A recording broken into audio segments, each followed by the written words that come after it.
kitula mono sadi yangemba mfumu baka mono kitula mono sadi yangemba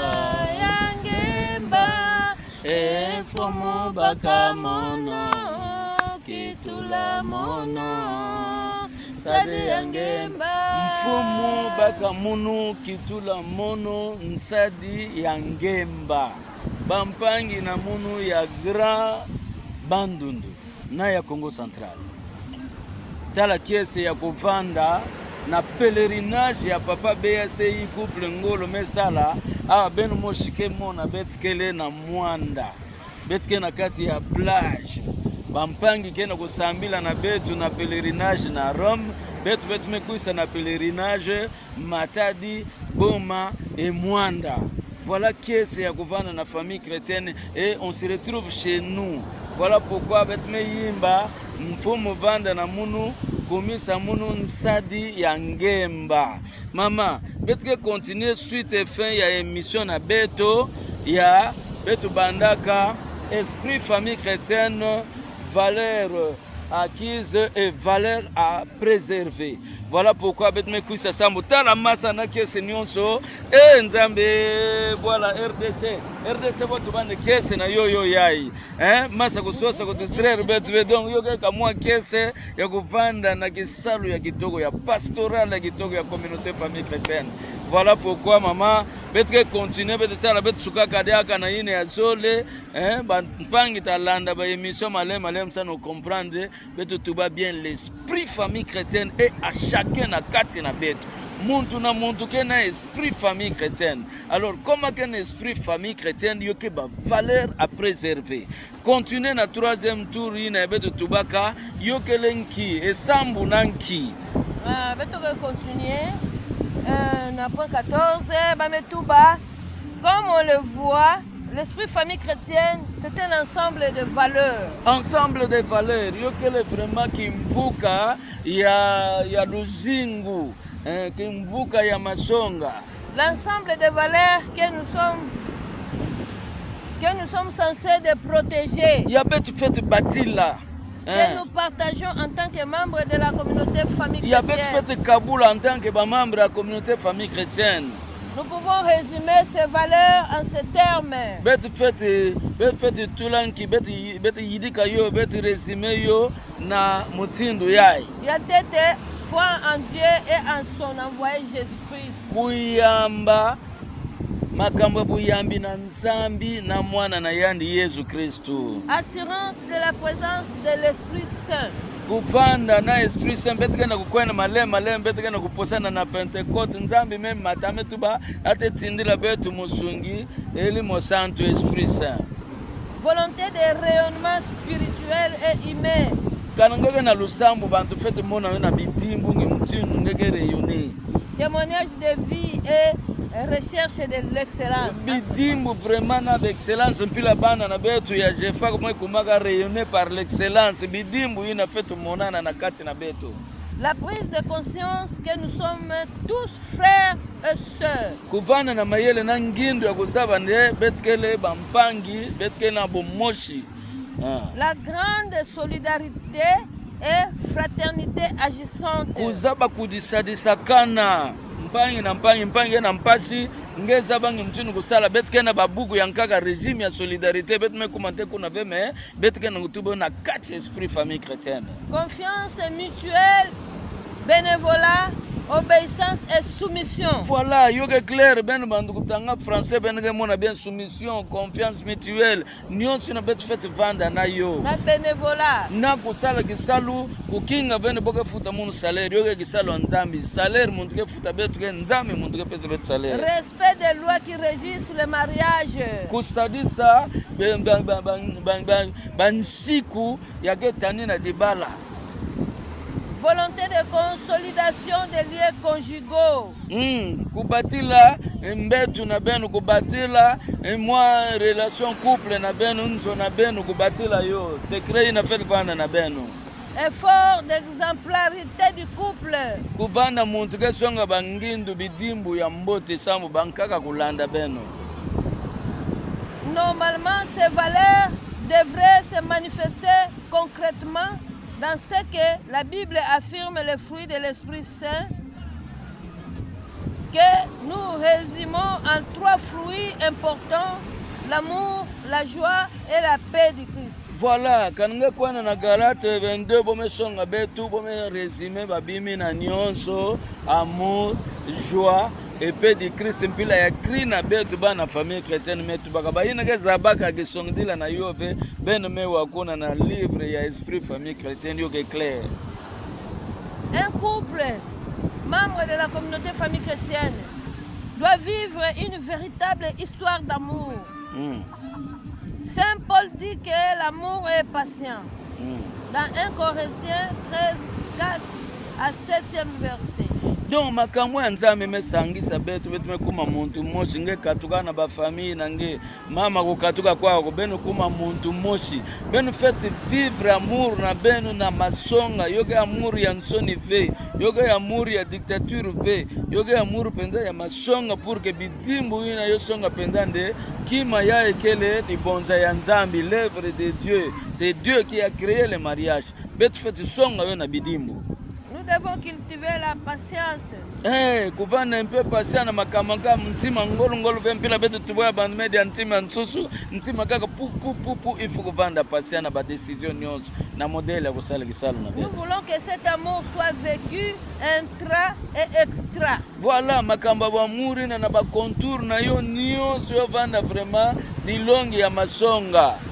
La séparation du corps, la famille, l'esprit famille chrétienne est donc incompatible avec les disputes, la séparation du corps, le divorce, l'infidélité. Il est confiance, il est un don de soi à l'autre. Betme wa betu moshi makama be infidélité, bamakambu yanki ya guyo, mo séparation de corps, mugalala na salon ina kulala na chambre. Bamakambu na nyonso ya mambi ina yoge esprit famille chrétienne ve il faut kubanir yo, il faut kulosa yo, c'est incompatible. Un couple membre de la communauté famille chrétienne doit rayonner la joie. Oui. Couple et famille chrétienne fait Monica et qu'est-ce que fait Monica? Il n'y a pas d'amour vrai qui soit triste. Muntu na ke sola ya masonga tavana bena ilungi ya mawa. Qu'est-ce que fait Monica? La Bible est globalement un hymne à la joie. L'évangile s'appelle la bonne nouvelle. Voilà. Dieu vient à la recherche de l'homme. Dieu n'abandonne pas l'homme. Il est le Père plein de bonté et de tendresse. Voilà nzambi na betu ke tata ya masonga, tata ya mawa, tata na betu mosi. Tata na betu mosi fait abandonner betu ve ata yambula betu ve betu nyokuka. Nzambi na betu ke nzambi masonga, nzambi ya mawa ke sadisa betu na ndonga na ngonga nyos na ntango ya mpashi, tina ntango ya kese. Il est lent à la colère et riche en bonté, en pitié. Makasi nandike vanda ka bonsu nde yoke kuisa malembe mekania wa makasi ngeta yituka ngeta kuma muntu mosi ketuba nzambi risha mbonte kana pesa nge kese ya masonga. Il est Emmanuel, Dieu avec nous. Yakele jina ya mwana Yesu Emmanuel nzambi na kati na beto. Il est esprit consolateur. Yake muntu ke sadisa betu sambu na mawa. Il est esprit protecteur. Il est esprit de lumière et de vérité. Le message de la Bible est réjouissez-vous, car Dieu vous aime. La Bible dit, car Dieu a tant aimé le monde qu'il a donné son Fils unique, afin que quiconque croit à lui ait la vie éternelle. Donc, dans Jean 3,16, réjouissez-vous, soyez dans la joie.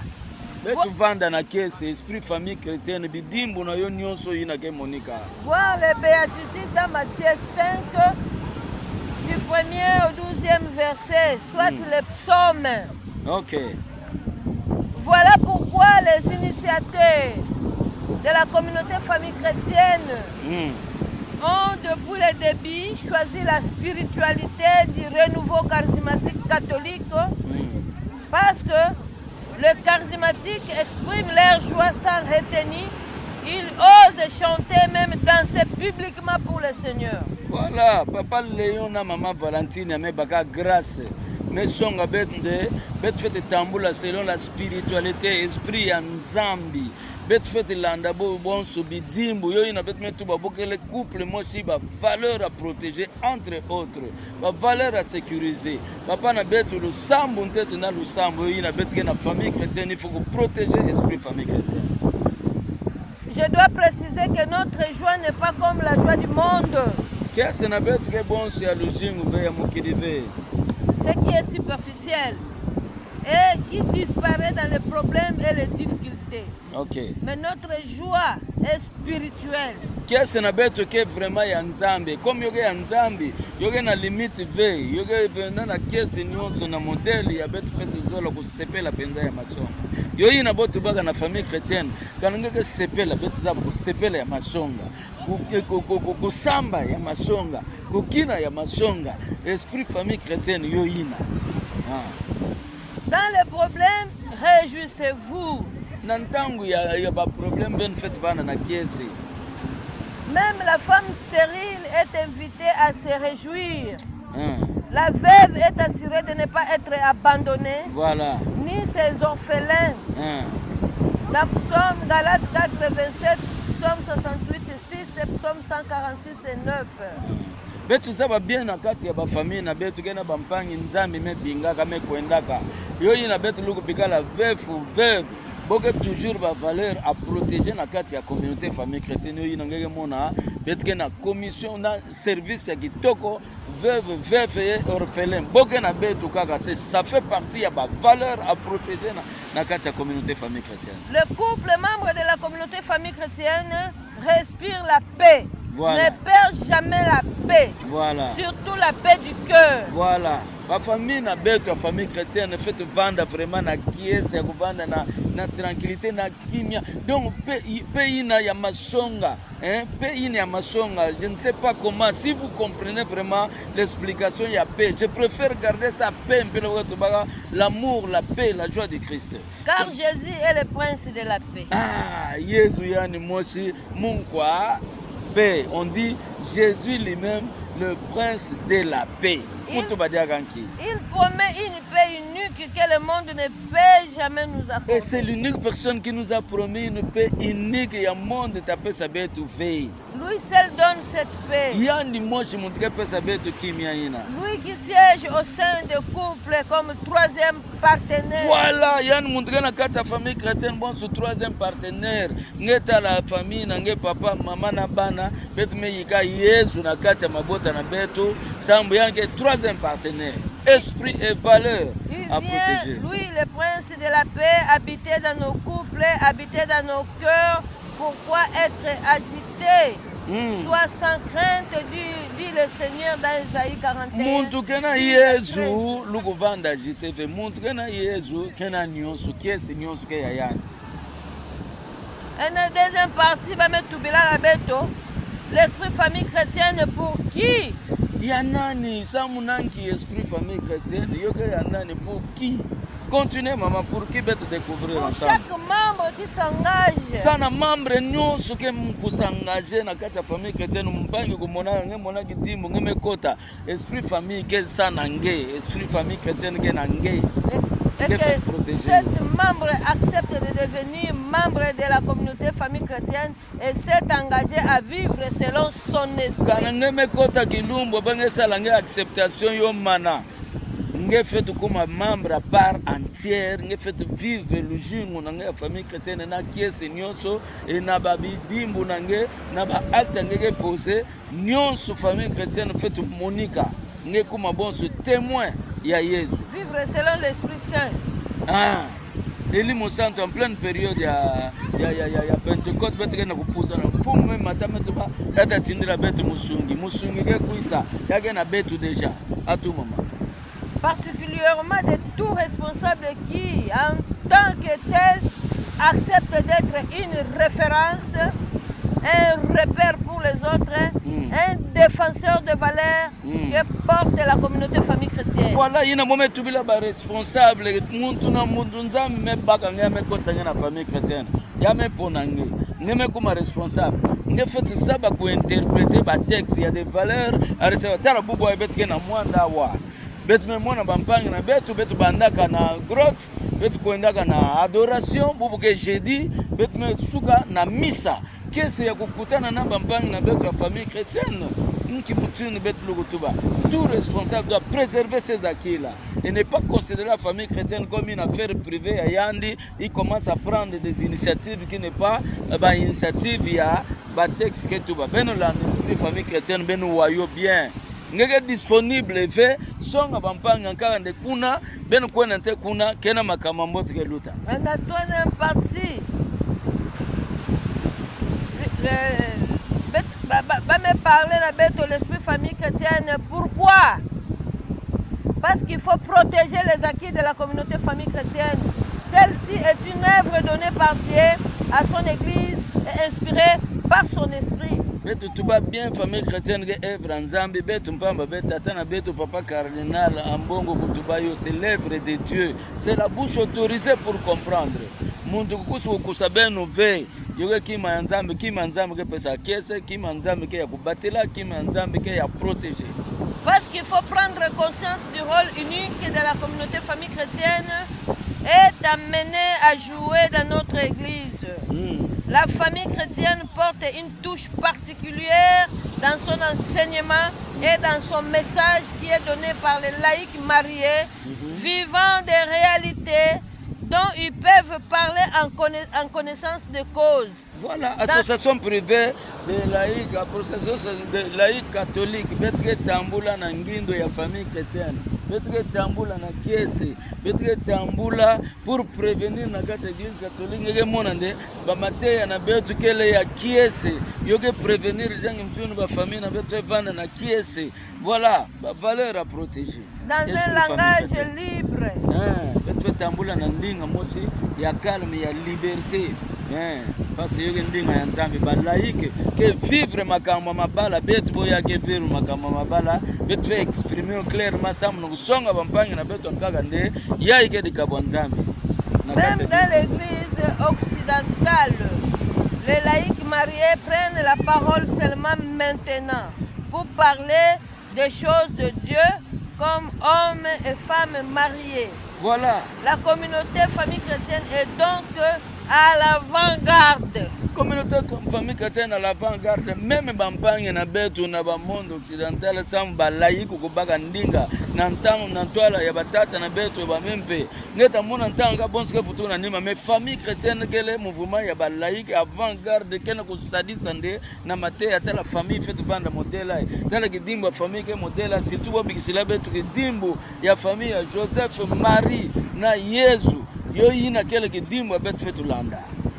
Parce qu'il faut témoigner que l'Église est l'assemblée des enfants de Dieu qui vivent de l'amour, qui est de Dieu lui-même. Dieu a besoin de témoins qui nous fassent honneur dans toute situation qu'ils vivent. Bête tout va bien, Nzambi de Kabunani, Yann me créa des balas, le lieu de bonheur et non de malheur. Voilà, c'est très clair. Bête tout va bien. Parce que l'esprit famille chrétienne, c'est une responsabilité que nous partageons. Voilà, bet fait Kabula qui est kayi na moshi au angeke disponible ve na tampanga sala yo. Bet fait sadisakana, bet fait shimbakana donc na maboko sambo famille chrétienne kima ya Nzambe yo kwenda dikabuina yo kwenda na Ntwala. Notre Dieu ne traite pas avec des anonymes.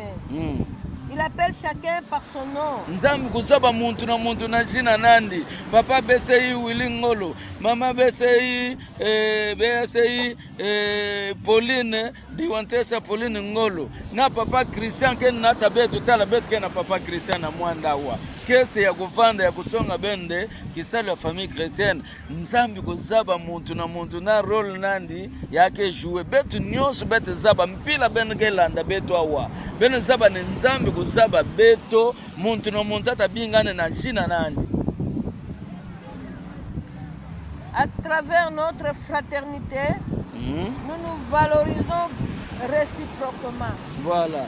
Nous nous connaissons, nous nous soutenons, nous formons une famille de rachetés. Voilà, une famille de rachetés. Donc, quand on est tel empile, on a communauté locale, on a poule, même la grande communauté. Donc, vraiment, il y a des gens qui y a Kaboul, il y a qui est Senyonso, et il y a qui est Moshi, il y a fait bâtir la Yopenza.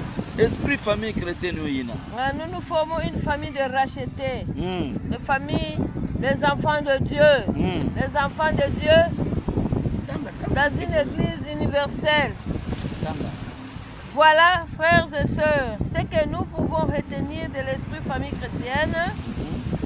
Nous en avons été ensemble avec vous, l'architecte.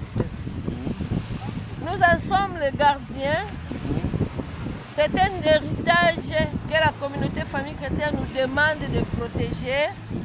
C'est un privilège que nous devons léguer aux générations futures, non pas par des paroles seulement, mais d'abord et surtout par nos actes, notre comportement.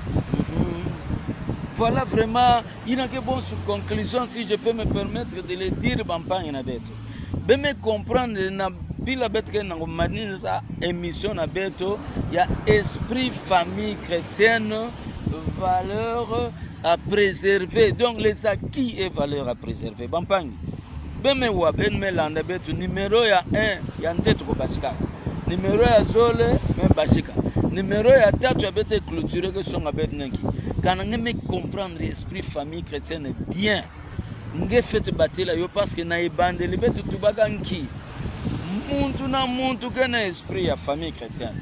Muntu na muntu fait tani na yo, muntu na muntu fait batela yo. Tela mpila betu mekuisa na mwanda wa. Betu vandaga na makadi, betu meluka na boma, betu mekuma wa, betu kudimona na kati na betu. Na mpila betu kela wampangi ke ya famille chrétienne na mwanda gena kukinga betu kuna boya mba papa beya sei. Tela kiese. Alors l'esprit famille chrétienne betu mesonga benu bampangi, yoke ba valeur, yoke na ba acquis, betu fait préserver yo. Alors maman, tel est le défi que je vous demande de toujours relever. Si nous sommes convaincus que la communauté famille chrétienne a un rôle particulier à jouer dans notre société et dans notre église, protégeons l'esprit famille chrétienne comme on le fait d'une bougie allumée face à un courant d'air. Voilà, courant d'air, le dernier mot, courant d'air. Vous êtes clôturé dans courant d'air. Est-ce que la famille chrétienne ben fait protéger, fait bon soit courant d'air? Telle la phrase ya kitoko, ya bet melanda. Muntu na muntu fait protéger esprit famille chrétienne. Livre ya ibet me tanga, bet na kotanga. Livre ya ikana bet tanga yo ben tala yo bien. Comme soninga nki texte ya gouvernement. Makambuke na kati ya betu monande betu natila benu livre ya Institut supérieur de la famille et du couple, mais bon ça de la benu synthèse pour voir l'esprit famille chrétienne. Makambuke mingi tala ngeye mona nki mutindu betu ke sonika esprit famille chrétienne ke na kati ya texte ya gouvernement betu me lokuta yove mama metanga betu ke interpréter. Il y a beaucoup de choses à l'intérieur de la famille chrétienne. Ben nous sommes à texte à gouvernement, ben à découvrir Makambouya Mingi. Voilà pourquoi particulièrement par rapport à ça, nous vous remercions sincèrement. Nampi la bête melanda beto avec attention. Mais bête me songa beno qui est ce couvanda na kati ya mabota na beno, bampange na beto ya Kikwito, bampange na beto ya Idiofa, bampange na beto ya Kenge, bampange na beto ya Masimanimba. Bampangi na betu bandundu, ka betu kota kwa na mbanza ngungu, betu kuma na kimpese, au betu mesote na mwanda, betu kita na boma, betu suka na matadi, bampangi na betu moshi. Betu kesa l'effort ya kukuisa na ndinga, samuno kukota na banzo na beno, benu mpi bampangi ba responsable. C'est quand même quelque chose à faire, une initiative louable, betu mesonga benu mpi benu transformer yo. Ba buku ina boge pesa betu. Benu tula yo na nzove beno vanda na yo na nzove il faut kutanga il faut que transmettre na bampangi bayina nkaka keza bafe bo découvrir makambo kito okepidai. Voilà en un mot ce que nous pouvions dire sans mona makambo na beto ya esprit famille chrétienne, les acquis et valeurs à protéger, valeurs nous à protéger. Nous vous aimons tous. Betke na gosala émission na beto wa na lelo ben moske mona betke na kati ya mwanda wa betke na kotambula na pèlerinage na beto betke ensemble avec bampangi na betke na kusambi la pastorale na bo na Rome. Nous les aimons, ils sont là parce que le Seigneur a voulu que bo vanda pana betu betu metalande betu lutila yo kwa kume. Nous sommes en communion betke na ngindu mosi nyonsuna, on appelle ça l'esprit famille chrétienne de bonne foi. Kandate zouate de bonne foi parce que le Seigneur ya betke na yandi ke kangula banjila kanya kanga kwako ya kangula kwako ya kanga kwako ya kangula kwako. Voilà pourquoi mwanda betke no kubaka mwa mpema ya bien wa betke baka mupepe ya kitoko mama beya se yanina. Et n'oubliez pas mon toit vous messioniga wa 75 ans de valeurs à préserver, entre autres l'esprit famille chrétienne, parce que le Seigneur là kana zolangeve yata ponangeve mais le Seigneur a pona papa na beto mulugu telama nge mona mpi mutelama mutala mama telama ntete bomona ne betke ne esprit famille chrétienne et betke na kusepela betke salangi mutindu l'amour de Christ, la joie de Christ et la vérité. Alléluia. Et puis bampang na beto bandu ko tubaganki mamunu ma kiese bintuntu bintuntu bintuntu.